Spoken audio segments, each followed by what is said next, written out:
Hi, my name is Sylvia Hamilton. I chose an oak bridge located in Vaughan Woods, South Berwick, Maine. First, I measured the dimensions of the bridge. Then, I sent a picture of this bridge and got it approved. The next step focused on how much force as well as where the force would be applied to the beam. The same could be said about the moment. The last digit of my student ID was 7, so I multiplied that by 3.33. That gave me 21.31 kilonewtons and 21.31 kilonewton meters. Since the last number in my ID is odd, the point load was 1/3 of the right-hand support of the beam. Additionally, the moment value was 1/3 of the left-hand support. A sketch of this beam with the acting force and the moment can be shown below.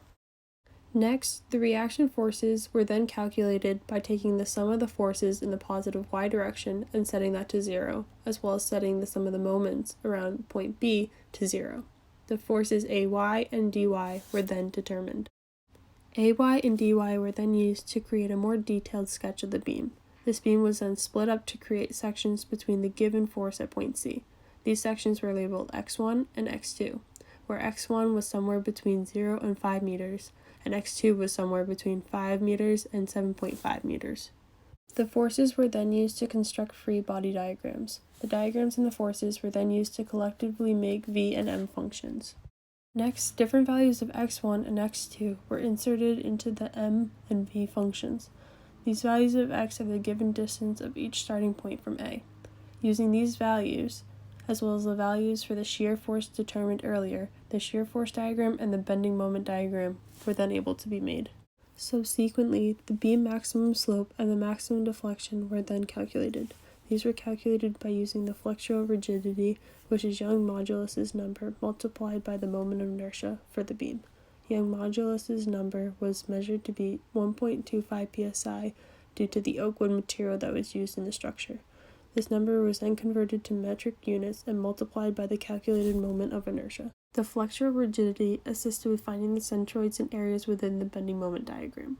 A broken down version of the bending moment diagram and deflection of the beam can be seen.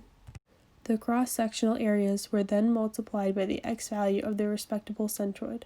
Adding the two values together gave us the elastic curve. By integrating twice, I was then able to obtain the maximum slope and deflection of the beam.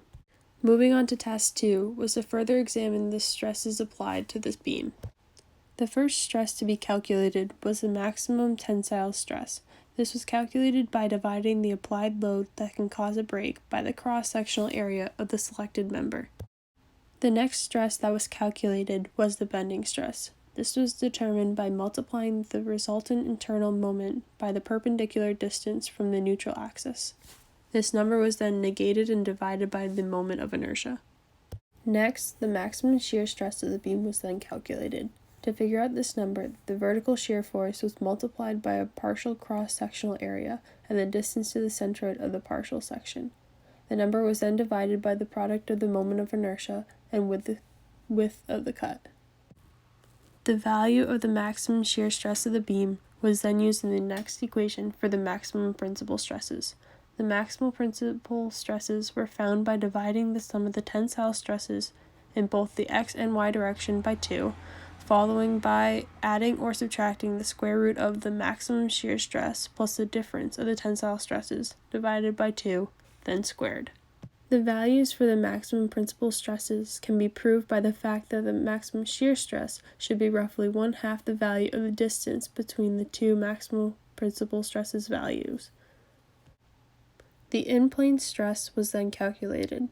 This was determined by using the second half of the maximum principal stresses equation. Next, the failure planes of the profile structure were then determined. This can be worked out by using the maximum principal stresses equation for 4 different planes on the member. These 4 planes can be represented by 4 points shown on the left. The failure planes were then determined by entering the new stress values for these tensile stresses in the x and y directions into the maximum principal stresses equation. The failure plane will occur at the plane with the maximum principal stress. The failure plane was determined to occur at the plane represented by point D. The angle of the plane of the maximum shear stress was then computed by taking the inverse tangent of two maximum shear stresses divided by the tensile stress in the x direction subtracted by the tensile stress in the y direction all divided by 2. By using a diagram of the side view of the beam, the angle as well as the maximum tensile stress, the tensile stresses in the x and y direction, and the maximum shear stress can be visualized in this figure.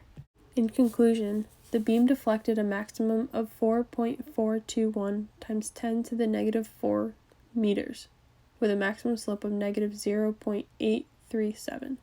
The maximum deflection did not occur exactly in the middle of the beam due to the asymmetric forces acting upon it. Additionally, the beam had a failure plane at the lowest point of the profile structure. The plane was tilted at a 37.98 angle, with a maximum in-plane shear stress of 1.03. This value was very close to the 1/2 of the maximum principal stresses, or the maximum shear stress. The calculations determined in this project may be affected by human error. Such error could be found by not having more specific or accurate measurements. This could be resolved by having a better measuring tool. Another source of error could be caused by rounding numbers within the calculations. Additionally, the beam may have already experienced some wear and tear throughout the years that could have affected the deflection as well as the slope of the beam. The numbers and values used in these calculations are as accurate as they can be without doing significant research on the chosen structure.